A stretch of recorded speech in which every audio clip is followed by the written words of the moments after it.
নাস্তিকতায় ব্যস্ত, রসুল বিরোধী কথা, ধর্ম বিরোধী কথা, ইসলাম বিরোধী কথায় তারা ব্যস্ত।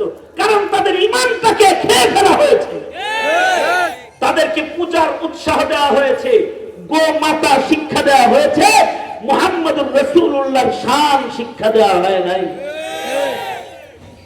আমার দেশের ছেলেরা পূজার মর্যাদা বুঝে, কিন্তু কবরের সাজা বুঝে না, হাসরের সাজা বুঝে না, এমনকি নিজের নবীকে তারা চিনে না। কারণ ভাস্কর্য বানায় মুজিব চিনানো হয়েছে, বঙ্গবন্ধু চিনানো হয়েছে, পড়ায় তো রসুল চিনানো হয় না আমাদের ছেলেকে। আমাদের ছেলে মেয়ের শিক্ষা কারিকুলামকে নষ্ট করে দিয়ে আমাদের সন্তানদের ঈমানের জ্বর সহ টেনে উপড়ে ফেলা হয়েছে। আমাদের ছেলেরা না আল্লাহ চিনে, না রসুল চিনে, না ধর্ম চিনে, না কোরআন চিনে। আমার 22 দিনের রিমান্ডে এক পুলিশ অফিসার আমাকে কি বলে জানেন? আমাকে বলে কি, হুজুর কাদিয়ানীদের সাথে একটু মিলমিশ করে চলা যায় না? নাউজুবিল্লাহ, আরো জোরে করে বলেন। কি প্রশ্ন করলো আমারে? কাদিয়ানীদের সাথে একটু মিলমিশ করে চলা যায় না? আমি কি কোন আপনি কাদিয়ানীর সাথে কি মিলমিশ? কাদিয়ানী তো মুসলমানই না, ওর সাথে মিলমিশ কি? ওরা তো কাফের।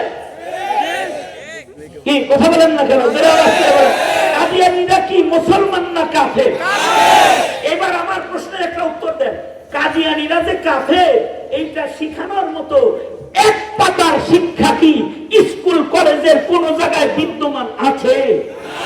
নাই, কোথাও নাই। এ কারণেই তো পুলিশও নিজেও সন্দেহ আছে। ও কয় কাদিয়ানীরা কি কাফের? আসলেই কাফের? আমি কি কোন আপনি? কাদিয়ানীকে আসলেই কাফের, তার মানে কাদিয়ানী কাফের এটা আপনি জানেন না? তো আপনার ঈমানই গেছে গা, ফের কালেমা পড়েন আপনি। কারণ কাদিয়ানী যে কাফের এটা যে বুঝে না, এটা যে মানে না, এটা যে বিশ্বাস করে না, সে তো নিজেই এখনো মুসলমান না। কথা বলেন, জোরে আওয়াজ করে বলেন, ঠিক না? এই কারণেই কয় হুজুর মাহফিলে যাই আপনারা খালি কোন কাফের কাফের, কাদিয়ানী কাফের, এটা কি লেগে কোন? এটা এজন্য বলি যে আমার সন্তানকে কাদিয়ানী চিনানোর মতো কোনো লেখাপড়া স্কুল কলেজে বিদ্যমান নাই। আমি আমার সন্তানকে স্লোগান দিয়া শিখাই যে কাদিয়ানীরা মুসলমান না, ওদের দাওয়াতে তুই পড়া যাস না। এটা আমি বুঝাই, কারণ এটা আমার শিখানোরই পদ্ধতি এখন এই স্লোগান।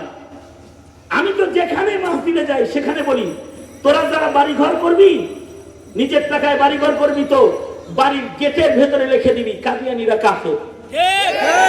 তুই লিখে দিবি বাপ হিসাবে। আমি ওই যে চরে গেছিলাম মাহফিলে, চর এলাকায়, একটু দরিদ্র এলাকা না, আমি বললাম যে তোমাদের তো পাকা বাড়ি, পাকা বিল্ডিং করার ক্ষমতা কম, তো তোমরা একটা কাম করবা, সেটা হলো তোমরা তোমাদের মুসলিম বাড়িতে পাকা গেট করবা, বাড়ি করার দরকার নেই। বাড়ি করুন না গেট করুন?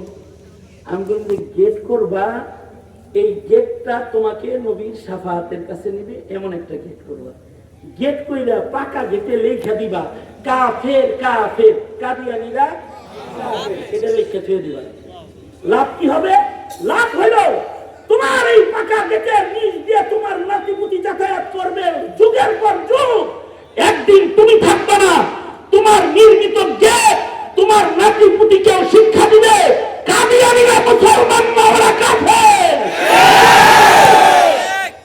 তুমি গেট করে যাবা, 50 বছর 100 বছর তোমার গ্রামের মানুষে গেটের লেখা দেখে চিনবে, ছোট ছোট বাচ্চারা চিনবে কাদিয়ানী মুসলমান না।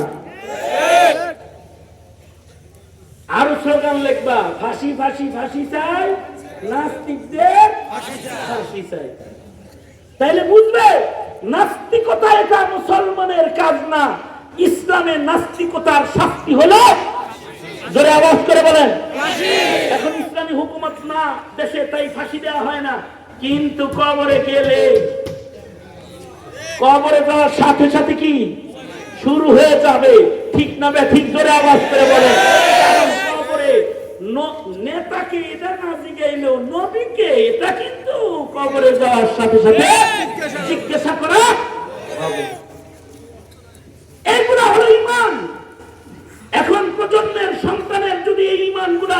সহি না হয়, এই যে ছোট ছোট বাচ্চারা আসছে, ওই যে ওরা স্কুলে